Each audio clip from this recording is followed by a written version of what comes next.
అయ్యో రామా, నువ్వేమో పెదనానికి ఫోన్ చేసి అతన్ని తీసుకొస్తున్నాం, మీ ముందు నిలబెడతాము అని చెప్పేశావు. ఇప్పుడు మన పరిస్థితి ఏమో ఆపరేషన్ సక్సెస్, పేషెంట్ డెడ్ అన్నట్టు అయిపోయింది.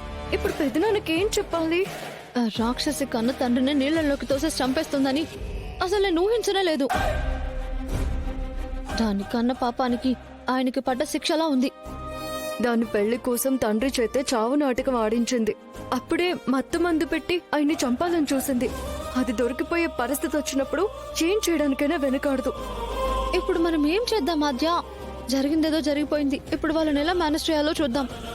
లోపల నాన్న అమ్మ ఎదురు చూస్తూ ఉంటారేమో.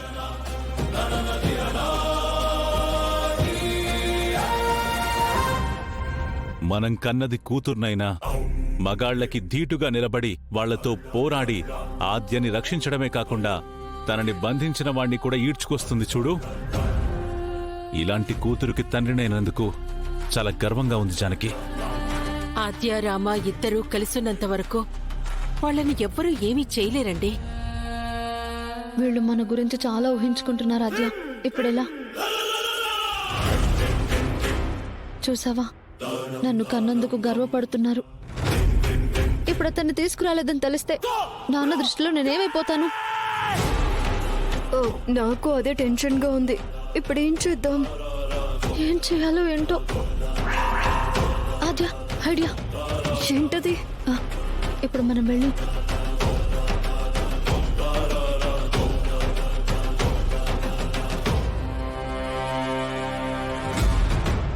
ఓకే. అదిగోండి, పిల్లలు వస్తున్నారు. నానా, పెదనాన్నా, అది అత్తయ్య కొంచెం కోపంగా ఉన్నారు. కాసేపు నువ్వేం మాట్లాడుకు రామలక్ష్మి. అస్మిత, నువ్వేదో చెప్పాలనుకుంటున్నావని అర్థమైంది. ఏం చెప్పాలనుకుంటున్నావో చెప్పు. ఇప్పుడు అత్తయ్యకి చూస్తేనేమో కాలు పెరిగింది, నేను చూస్తేనేమో కడుపుతో ఉన్నాను. ఇంటి పని వంట పని చేయడానికి ఇంకెవరున్నారు? ఒక్క రామలక్ష్మి తప్ప. ఇప్పుడు రామలక్ష్మి ఉద్యోగం చేస్తుంది కదా, మరి నీకు కాలు విరిగిందంటేనే నాకెక్కడో తేడా కొట్టింది. రామలక్ష్మితో పని చేయించుకోవడానికే నువ్వు నాటకం ఆడుతున్నావని తెలిసిపోయింది. హాస్పిటల్లో కట్లు కడుతుంటే కళ్ళప్పగించి చూశారు కదా, మళ్ళీ నాటకం అంటారేంటి? అమ్మా, నీ కాలు విరగడం నిజమే అయి ఉండొచ్చు, కానీ రామాకి మాత్రం కుదరదు. తను డ్యూటీకి వెళ్ళాలి. అంటే కాలు పెరిగిన అత్తగారి కన్నా, కడుపుతో ఉన్న తోడి కోడల కన్నా, ఇంటి బరువు బాధ్యతల కన్నా ఉద్యోగమే ముఖ్యమా? ఇక నుంచి నాకు డెలివరీ అయ్యేంత వరకు, అత్తయ్య కాలు సెట్ అయ్యేంత వరకు ఆ ఉద్యోగం ఏదో మానేసి ఇంటి పని వంట పని చేసుకో రామలక్ష్మి. ఏంటి ఉద్యోగం మానేయాలా? లేకపోతే మమ్మల్ని ఇలా గాలికి వదిలేస్తావా? అత్తయ్య చూడండి, అది మా ఊళ్ళో ఉన్న గుడి. అక్కడేదో పెద్ద ఎత్తున కుట్ర జరుగుతోంది. దానివల్ల మా ఊరి జనానికి సమస్యలు వస్తున్నాయి. మా ఊరి జనాలందరూ చచ్చిపోతున్నారు. అది ఎందుకు జరుగుతుంది, ఎవరు చేస్తున్నారు అని నేను ఇవన్నీ తెలుసుకునే ప్రయత్నంలో ఉన్నాను. అలాంటి దుర్మార్గుల నుంచి మా ఊరిని కాపాడుకునేంత వరకు నేను ఉద్యోగం మానలేను. మరి ఇంటి పని వంట పని ఎవరు చేస్తారు? మీకు కావాల్సింది ఇంటి పని వంట పని చేయడమే కదా. అది నేను చేసే ఉద్యోగానికి వెళ్తాను. అన్ని పనులు చేసుకుని మళ్ళీ ఉద్యోగానికి ఎలా వెళ్తావమ్మా? కష్టం కదమ్మా. లేదు మావయ్య, కోడలిగా ఇంటి పనులు చేయడం నా ధర్మం.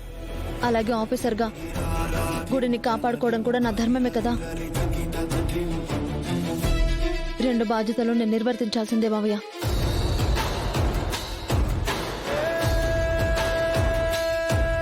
అత్తయ్య ఆరోగ్యం బాలేదని ఉన్న పళంగా ప్రమాదంలో ఉన్న మా ఊరిని నేను వదులుకోలేను కదా. ఆ గుళ్ళో ఏం జరుగుతుందో బయట పెట్టాలి. అది చేస్తున్నదెవడో వాణ్ణి బయట పెట్టాలి. ఆ ఊరు, ఆ ఇల్లు, ఆ మనుషులే ముఖ్యం నీకు. మీ అత్తగారింటిని కాపాడుకోవాల్సిన బాధ్యత నీకు లేదా? లేదని తన మాటలే చెప్తున్నాయి కదా అత్తయ్య. మీరు కూడా నా వాళ్లే అత్తయ్య. మిమ్మల్ని నేను చూసుకుంటాను. దానికి ఉద్యోగం మానేయాల్సిన అవసరం లేదు. అందుకే నేను చెప్తున్నాను. ఏంటి అస్మిత అని అత్తయ్యని కొండ దగ్గరికి తీసుకువెళ్ళి కొండ మీద నుంచి తోసేసి ఉంటుంది కదా. అస్మిత ఎందుకు అలా చేస్తుంది? ఎందుకంటే ఏదో ఒక రకంగా నా ఉద్యోగం మానిపించాలని. అదే తన టార్గెట్ కాబట్టి. అవును, కానీ తన అమ్మని ఎందుకు తోసేస్తుంది? వాళ్ళిద్దరూ బాగా క్లోజ్ గా ఉంటారు కదా. సార్, నమ్మిన వాళ్ళు గొంతు కోయడమే ఈజీ సార్. కరెక్టే రామా, నువ్వు చెప్పింది నిజమే. అత్తయ్య బెడ్ రెస్ట్ తీసుకుంటుంటే ఇంట్లో పనులు అస్మిత చేయదు, ఎందుకంటే తను ప్రెగ్నెంట్ కాబట్టి. ఇక నేనే చేయాలి కదా. అలా చేయాలంటే నేను జాబ్ మానేయాలి కదా. ఇది ఖచ్చితంగా అస్మిత ప్లాన్.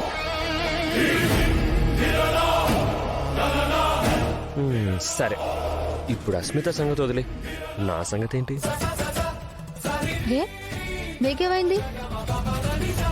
అన్ని పనులు చేసుకుని జాబ్కి వెళ్లాల్సింది నేను కదా ఆలోచించాలి, నేను కదా కష్టపడాలి. మీకేమైంది? మీరు రెడీ అయ్యి కాలేజ్కి వెళ్ళండి.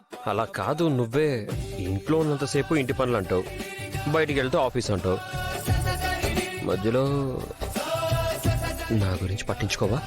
మధ్యలో ఫోన్ చేసి మీరు భోజనం చేశారా అని అడుగుతున్నాను కదా సార్. ఆకలి తీరితే సరిపోతుందా? ఆశలు తీరొద్దా?